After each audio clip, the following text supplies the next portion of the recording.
Good morning. It's September 21st, and it's my cousin Emily's 18th birthday. Yeah, I am feeling old since you asked. This is Next book on the favorites list is Paper Towns.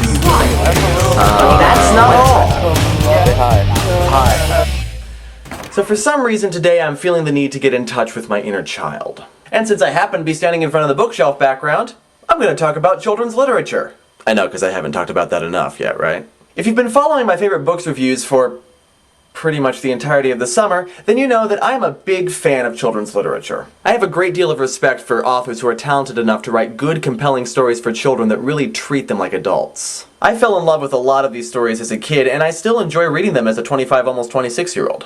So today I am counting down my top 10 picks for authors of children's literature. These are the 10 children's authors that I would most frequently recommend for anyone who wants to read children's literature. They're all great storytellers, they've had a huge impact both on children's literature and on me personally, and I just really like them. Now there are a lot of great children's authors out there, and unfortunately I'm going to have to leave a lot of them off of the list. Some of those children's authors might be your favorite children's authors, so if I do leave a children's author off of this top 10 list, then please let me know in the comments. And I will give you one of three responses. 1, I've never heard of / never read anything by that author, but I'll be sure to get on that soon. 2, I didn't put that children's author on the top 10 list for this reason. Or 3, God, what was I thinking? Of course I should have put that person on the top 10 list. So, with that being said, here are my top 10 picks for children's authors. Number 10, Bruce Coville, author of My Teacher is an Alien, Aliens Ate My Homework, and the Magic Shop series. Again, if you've been watching my favorite books reviews, then you already know how I feel about this author. I said then, and I still believe now, that Bruce Coville is one of the most underrated authors in the world.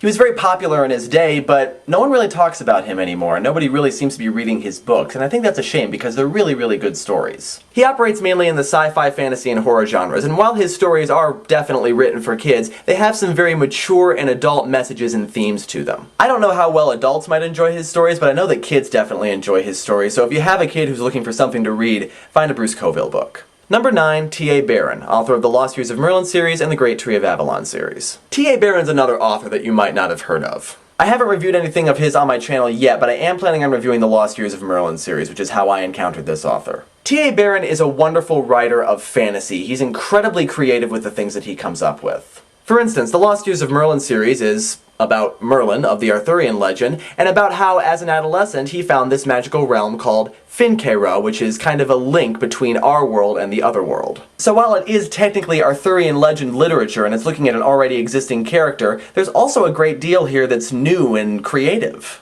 A lot of T.A. Barron's stuff is so creative that you read it and you think, no human being could have possibly come up with this has to be real. And you understand that when I say this, I'm talking about things like magic and dragons and that sort of thing. So if you're looking for a great children's fantasy author, T.A. Barron is definitely up there. Number 8, Cornelia Funke, author of the Inkheart trilogy. Earlier this year I finally read The Never-Ending Story by Michael Ende, and it quickly became one of my favorite novels of all time. Cornelia Funke's Inkworld trilogy is in that same vein. Not only is it an incredibly creative fantasy series, but it also has a lot to say about storytelling, the role of storytelling, and the different aspects of storytelling. We get to see the author, the reader, the book collector, the book binder, all of these different people that have some role to play in the art of storytelling. And it's all really brilliantly woven together. Now at this point I haven't actually read anything else by Cornelia Funke other than the Inkworld trilogy, but if her other stories are as brilliant as this story, then she's definitely recommended. Number 7, Roald Dahl, author of Charlie and the Chocolate Factory, James and the Giant Peach, and Matilda. Well,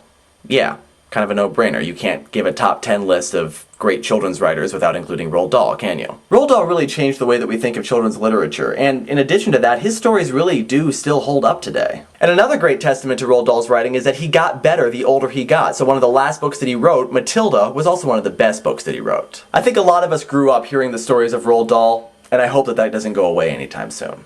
Number 6, J.K. Rowling, author of the Harry Potter series. Again, kind of a no-brainer. This is one of those authors I was mentioning earlier that was very heavily influenced by Roald Dahl, and it shows. She has the same kind of whimsical style. And she writes these very lighthearted stories, but on the other hand, she also weaves in a lot of really dark elements and a lot of really adult themes. She doesn't shirk away from difficult issues, and she doesn't talk down to her audience, and I really respect that. And I think that's why adults enjoy her books as much as kids do. Now at this point the Harry Potter series is still relatively new, so who knows if it'll hold up with successive generations, but I like to think that it will. Number 5, Rick Riordan, author of the Percy Jackson and the Olympian series and the Kane Chronicles. Now you might actually wonder why I'm putting Rick Riordan above J.K. Rowling. I have a few reasons for this. For one thing, I kind of like his writing style a little bit better than J.K. Rowling's. His most recent story, Percy Jackson and the Olympians, deals directly with Greek mythology, which I love. And honestly, a lot of adaptations of Greek mythology really shirk away from some of the more difficult and not child-friendly issues that are addressed in Greek mythology. Disney's Hercules. Rick Riordan doesn't. I mean, it's not kid inappropriate, but he doesn't shirk away from these issues, and he recognizes that a lot of these issues are difficult and more adult than most kids are used to seeing. And once again, that's why we love his stories. And also keep in mind that J.K. Rowling has really only written the Harry Potter series. We don't know if she'll be able to write anything else. Whereas Rick Riordan has already started on a second series, the Kane Chronicles, which looks at Egyptian mythology rather than Greek mythology. It's a completely different story with completely different characters and different ideas. It just happens to look at Egyptian mythology. The first book is called The Red Pyramid, and if you haven't checked it out yet, go and give it a read. Number 4, Frances Hodgson Burnett, author of A Little Princess and The Secret Garden. Okay, this is actually a point of argument between me and my sister. My older sister Kate continues to maintain that Frances Hodgson Burnett should be the best children's author. The reason is simple. Frances Hodgson Burnett was writing stories way before Roald Dahl was. So she was writing modern children's stories before it was fashionable to do so, when the pinnacle of children's literature was L. Frank Baum. And yet her stories still really hold up.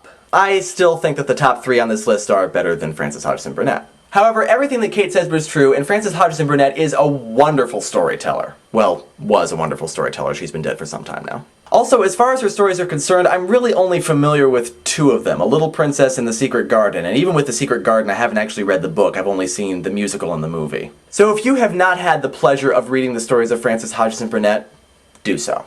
Number 3, Lois Lowry, author of The Giver, Number the Stars, and the Anastasia series. Now here is a prolific author. This author has, I think, dabbled in almost every genre. She's written historical fiction, fantasy, dystopian novels, and just regular coming-of-age fiction. She has a wonderful writing style, her characters are always really relatable to kids, and the issues that she addresses are, again, very mature and very grown up.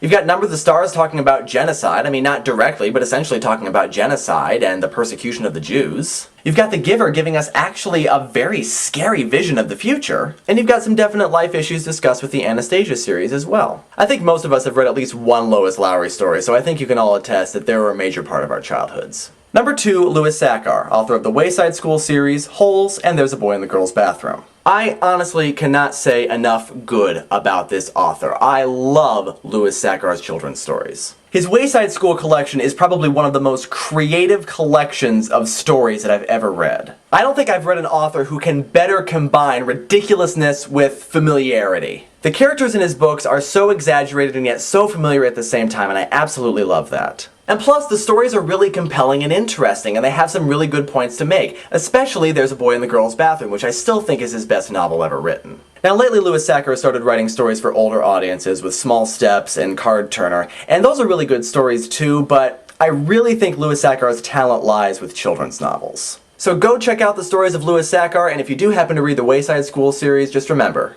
don't take it too seriously. And my number 1 pick for an author of children's literature is Madeleine L'Engle, author of A Wrinkle in Time. And the reason why she's so good, she doesn't write children's stories. She writes stories. In other words, she never sat down with the intent of writing a book for children. She sat down with the intent of writing a compelling story, and if children happen to enjoy it, so much the better. So that means that her books are going to challenge young readers with complex words, complex ideas, and complex concepts. And Madeleine L'Engle did not see a problem with that, and I think that more people who work with children need to take a page from her book and stop talking down to kids, because kids are not stupid. Like Roald Dahl and Lois Lowry, Madeleine L'Engle had a huge impact on children's literature. Sadly, Madeleine L'Engle lost her life in 2007, but she left a legacy of great stories behind. If you haven't had a chance to read one of those stories, please do so. So that's my top 10 list of children's authors. If I missed one of your favorite children's authors, please let me know in the comments, and I'll see you tomorrow. Just gonna pretend that screaming in the background isn't happening. That sounded really ominous.